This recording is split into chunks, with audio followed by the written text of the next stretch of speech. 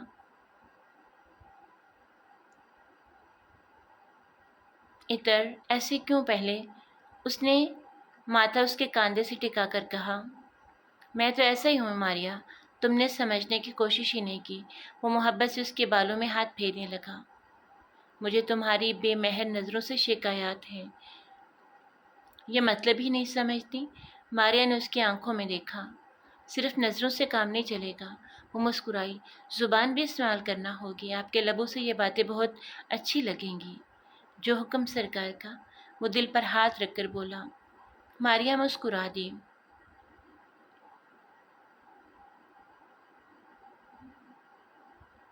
ماریا جان، کل شارکا باجی آ رہی ہیں، ان کے بچوں کو اسکول سے چھٹیاں ہو گئی ہیں، وہ ہفتہ بھر یہاں رہیں گی۔ ماریا کا چہرہ لمحہ بھر کو بجھ سا گیا۔ اطہر نے اس کے بالوں میں انگلیاں پھیری۔ وہ جو میٹھا تم نے بنایا تھا نا، بہت ہی لاجواب تھا۔ میں تو انگلیاں چاٹتا رہ گیا تھا۔ وہی بناؤ نا، سچ عید کا مزہ آئے گا۔ اچھا، ماریا مسکرائی۔ آپ کو پسند آیا؟ ارے زبردست، جو ذائقہ تمہارے ہاتھ میں ہے وہ تو امی کے ہاتھ میں بھی نہیں ہے۔ کہتے ہیں بیٹے اپنی ماں کے ہاتھ کا پکا نہیں بھولتے۔ تم نے مجھے سب کچھ بھلا دیا ہے۔ ماریا کا چہرہ گل و گلنار ہو گیا۔ پھر کل کیا کھلا رہی ہو؟ اطہر نے لاڈ سے پوچھا۔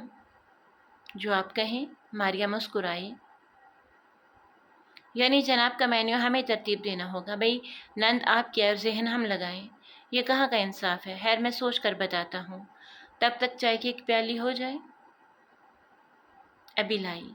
ماریا لچکتی ہوئی کمرے سے نکل گئی۔ اطہر نے سکون کا سانس لیا۔ اس کی نگاہ اپنی انگلیوں پر گئی۔ اس کے درمیان ماریا کا لمبا سنہرا بال پھنسا ہوا تھا۔ اطہر نے ہاتھ اپنے چہرے کے پاس لیا اور پھر مسکرا دیا۔